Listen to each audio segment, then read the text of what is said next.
ಕಾಂಗ್ರೆಸ್ ನಾಯಕಿ ಪ್ರಿಯಾಂಕಾ ಗಾಂಧಿ ಚುನಾವಣಾ ರಾಜಕೀಯಕ್ಕೆ ಪಾದಾರ್ಪಣೆ ಮಾಡಿರುವ ವಯನಾಡ್ ಲೋಕಸಭಾ ಕ್ಷೇತ್ರದ ಉಪಚುನಾವಣೆಗೆ ಮತದಾನ ಶಾಂತಿಯುತವಾಗಿ ನಡೆಯುತ್ತಿದೆ.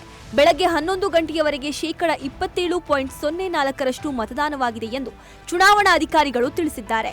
ಅಲ್ಲಲ್ಲಿ ಸಣ್ಣ ಪುಟ್ಟ ಗಲಾಟೆಗಳನ್ನು ಹೊರತುಪಡಿಸಿದರೆ ಮತದಾನ ಬಹುತೇಕ ಶಾಂತಿಯುತವಾಗಿ ನಡೆಯುತ್ತಿದೆ ಎಂದು ಪೊಲೀಸರು ತಿಳಿಸಿದ್ದಾರೆ.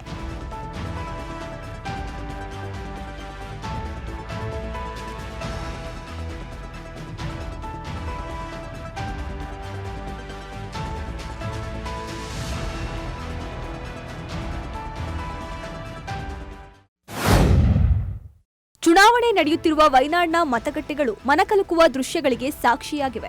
ಭೂಕುಸಿತ ಸಂಭವಿಸಿ ತಮ್ಮವರನ್ನ ಕಳೆದುಕೊಂಡು ದುಃಖದಲ್ಲಿದ್ದ ಜನರು ಮತಗಟ್ಟೆಗಳಲ್ಲಿ ಸಂಬಂಧಿಕಗಳನ್ನ ಸ್ನೇಹಿತರನ್ನ ಕಂಡು ಭಾವುಕರಾದರು. ಪರಸ್ಪರ ಅಪ್ಪಿಕೊಂಡು ಕಣ್ಣೀರು ಹಾಕಿದ್ರು. ಜುಲೈನಲ್ಲಿ ಸಂಭವಿಸಿದ ಭೂಕುಸಿತದಿಂದಾಗಿ ವಯನಾಡ್ ಜನರು ಸರ್ವಸ್ವವನ್ನ ಕಳೆದುಕೊಂಡು ನಿರಾಶ್ರಿತರಾಗಿ ಬದುಕುತ್ತಿದ್ದಾರೆ. ಈ ನಡುವೆ ಮತದಾನಕ್ಕೆ ಬಂದಾಗ ಅಕ್ಕಪಕ್ಕದ ಊರಿನ ಜನರನ್ನ ಕಂಡು ಹಳೆಯ ದಿನಗಳನ್ನ ಮೆಲುಕು ಹಾಕಿದ್ರು.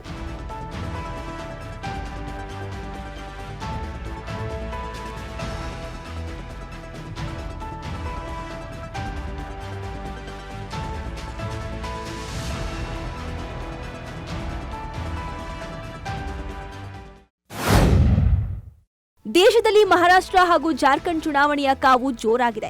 ಈ ನಡುವೆ ಎಐಸಿಸಿ ಅಧ್ಯಕ್ಷ ಮಲ್ಲಿಕಾರ್ಜುನ ಖರ್ಗೆ ಮತ್ತು ಉತ್ತರ ಪ್ರದೇಶ ಮುಖ್ಯಮಂತ್ರಿ ಯೋಗಿ ಆದಿತ್ಯನಾಥ್ ನಡುವಿನ ವಾಕ್ಸಮರ ಕೂಡ ಜೋರಾಗಿದೆ. ಯೋಗಿ ಆದಿತ್ಯನಾಥ್ ತಮ್ಮನ್ನ ಭಯೋತ್ಪಾದಕ ಎಂದು ಕರೆದಿದ್ದ ಮಲ್ಲಿಕಾರ್ಜುನ ಖರ್ಗೆ ಅವರಿಗೆ ತಿರುಗೇಟು ನೀಡಿದ್ದಾರೆ. ಯೋಗಿ ಓಲೈಕೆಗೆ ಬಿದ್ದು ಮುಸ್ಲಿಮರ ಅಗ್ನಿಜ್ವಾಲೆಗೆ ಬಲಿಯಾದ ನಿಮ್ಮ ತಾಯಿಯ ತ್ಯಾಗವನ್ನೇ ಮರೆತಿರಾ ಎಂದು ಖಡಕ್ ಆಗಿ ಖರ್ಗೆ ಅವರಿಗೆ ಪ್ರಶ್ನೆ ಮಾಡಿದ್ದಾರೆ. मल्लिकार्जुन खड़गे जी अनावश्यक रूप से मेरे ऊपर लाल पीले हो रहे हैं, गुस्से में हैं। खड़गे जी मेरे ऊपर गुस्सा मत करिए, मैं तो आपकी उम्र का सम्मान करता हूं।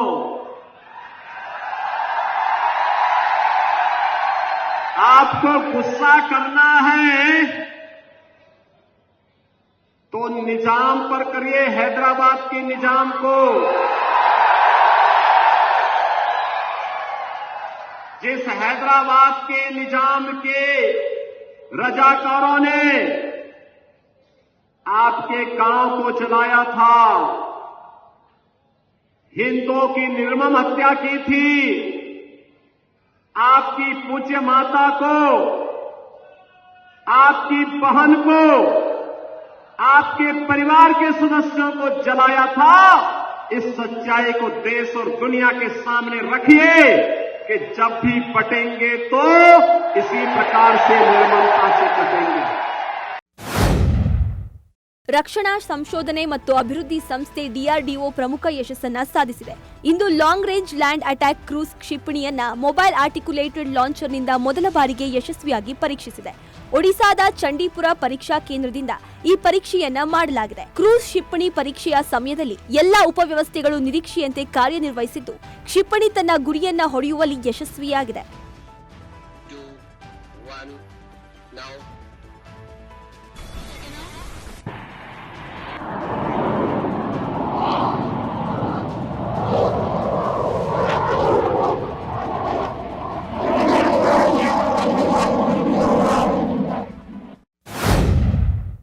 ದೇವರ ದರ್ಶನ ಪಡೆದು ಪ್ರದಕ್ಷಿಣೆ ಹಾಕುವ ವೇಳೆ ಹೃದಯಾಘಾತವಾಗಿ ವ್ಯಕ್ತಿಯೋರ್ವ ಸಾವನ್ನಪ್ಪಿರುವ ಘಟನೆ ಹೈದರಾಬಾದ್ನಲ್ಲಿ ನಡೆದಿದೆ. ಆಂಧ್ರಪ್ರದೇಶದ ಕದರಿ ಮಂಡಲದ ಕೆ ವಿಷ್ಣುವರ್ಧನ್ ಮೃತ ವ್ಯಕ್ತಿ.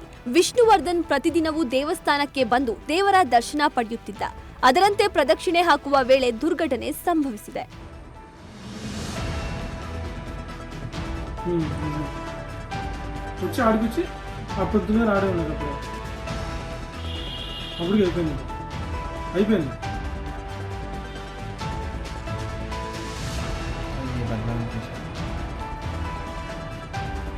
వాళ్ళకి పంపావా?